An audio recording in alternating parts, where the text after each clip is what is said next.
غریبی وا خودم را سخت درد ولی نو ما د وطن بچی پدی حالات لیدلی نو ما د وطن بچی پدی حالات لیدلی نو غریبی وا خودم را سخت درد ولی نو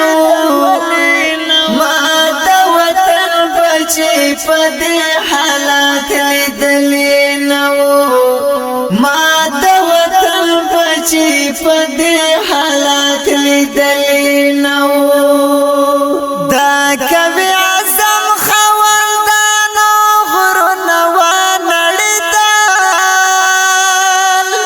دا کوي اعظم خوندانو غرونه ونړېدل د بے وسیل وجه بل تشړېدلی نو ما د وطن بچی په دې حالات لیدلی نو ما د وطن بچی په دې حالات لیدلی نو غریبی وا خودم را سخت درد ولی نو السلام علیکم ورحمت الله وبرکاته. قدرمن لیدونکو، زما دغه سپینګر رکاب تاسو سم دا وړاندې کتلې موږ سره په ویډیو کې چې دغه خیمه باندې څنګه باندې باران وریدو، همدغه سیلان د خیمه څڅېدله.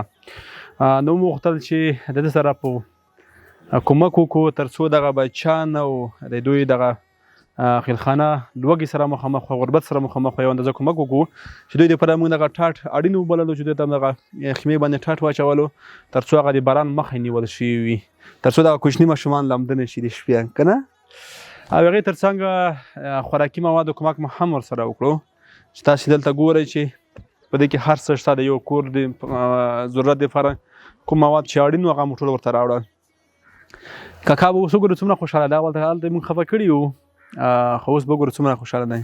کاکا څومره خوشحاله یې اوس؟ نه اوس شکر زه خوشحاله یم. رزق خیرخانې ته ورسېده، هر څه ورته ورسېدل، یو شي کمای نسته، ترپل ورته ورسېده، شکر ده راځي. غټ مشکل دې چی و کاکا؟ بس دغه مشکل مې و، ترپل دغه مشکل و. او دغه ترپل مې. نور مشکل هم شته؟ نور خو بس د خرچې مشکل دی چې نور نقدیه خرچه وي چې د ضرورت مریض پې رسوی شم ډاکټر ته، یو کفن ته چاته ورته راکستی شم، نور په یتیم حالات خو خپله وینم. 2 ورې ګزار ویلی یم، اوس په دې ویر پې کار هم په دې لاس نسم کولی، یو ملت کې شي دا یو لاس باندې مخنه زه کوم کار وکړم. مسله دې رحم وکړي. بس کاکا هغه څه چې موږ وس وو د موږ د وروڼو وس هغه یې در سره وکړلو، دغه د موږ تر تاسو راورسولو. مثلا پاک دې دوی ته اجر ورکړي. موږ ټولو ته دعاګانې کوو چې تل دې موږ غږ اورېدلی، زموږ داسې بیچاره خلکو باندې دوی زړه درد کړی، د دوی سره خپل کومکونه کړي دي. الله پاک دې تاسو سره کومک وکړي. خوشحاله اوسئ ورونو، زه تاسو نه ځانګړې مننه کوم. څه ویل غواړئ کاکا دغه خلکو ته چې د کومک یې کړی؟ بس ټول وطن کې الله دې کامیاب کړي، الله دې د دې دنیا رڼایي ورکړي، دا دنیا او هغه دنیا دې برابره کړي، الله دې لا کامیاب کړي.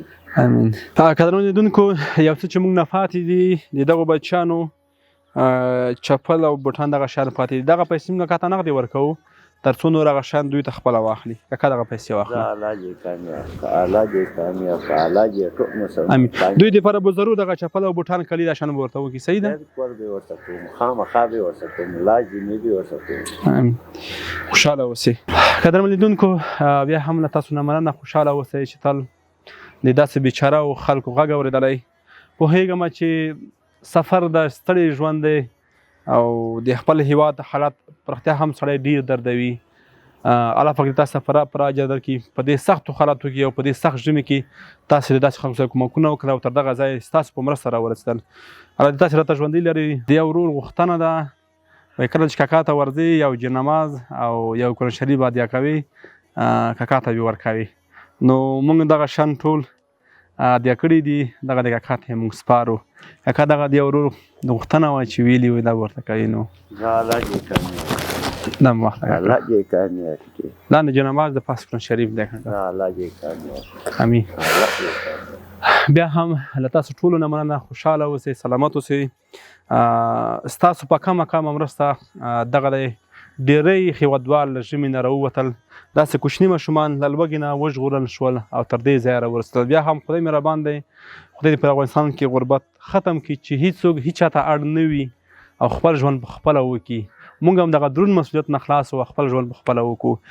دا خپرونه نور په همدغه ځای پای ته رسوو. تر بلې خپرونې ښې چارې او ښه وخت. خو دومره سخت درد ولې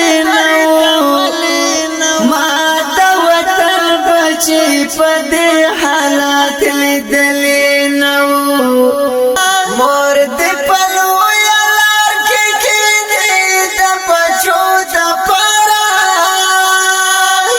فهیمه دغه مې په ذهن کې راغلی نه ما د وطن بچي په دې حالات لیدلې نه ما د وطن بچي په دې